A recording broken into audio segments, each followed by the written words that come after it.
আমি যদি আপনাদের সবাইকে জিজ্ঞেস করি যে ভাই আপনার জীবনের সবচেয়ে বড় নিয়ামত কি, আপনি কি বলবেন? অনেকে বলবে আমার মা, অনেকে বলবে বাবা, অনেকে বলবে ভাই, অনেকে বলবে আমার দুই চোখ।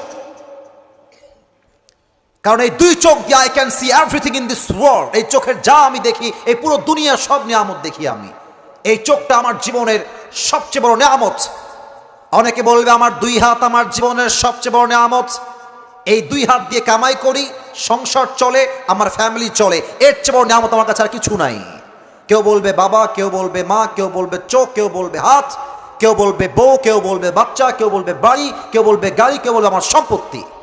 বাট আল্লাহ কি বলছে বোঝার ট্রাই করবেন। 4 নম্বর পারা 10 নম্বর পৃষ্ঠা সূরা আলে ইমরানের 164 নম্বর আয়াত। আল্লাহ রাব্বুল আলামিন বলছেন, লাকাদ মান্নাল্লাহু আলাল মুমিনিনা ইয বাআথা ফীহিম রাসূলা। ও আমার বান্দা, তোমার জীবনের সবচেয়ে বড় নিয়ামত তোমার মা নয়, তোমার বাবা নয়, তোমার সম্পত্তি নয়, তোমার চোখ নয়, তোমার হাত নয়। ও আল্লাহ, আমার জীবনের সবচেয়ে বড় নিয়ামত কি তুমিই বলে দাও। আল্লাহ বলছেন, লাকাদ মান্নাল্লাহু আলাল মুমিনিনা ইয বাআথা ফীহিম রাসূলা। ও আমার বান্দা, তোমার জীবনের সবচেয়ে বড় নিয়ামত হচ্ছে আমি আল্লাহ তাআলা তোমাকে জীবনের সবচেয়ে বড় নিয়ামত দিয়েছি। তোমাকে আমি আল্লাহ সর্বশেষ নবীর উম্মত হিসেবে কবুল করেছি। সুবহানাল্লাহ পড়বেন না আপনারা সবাই? I have made you the follower of last messenger Muhammad sallallahu alaihi wasallam, and that is the big mercy blessing in your life.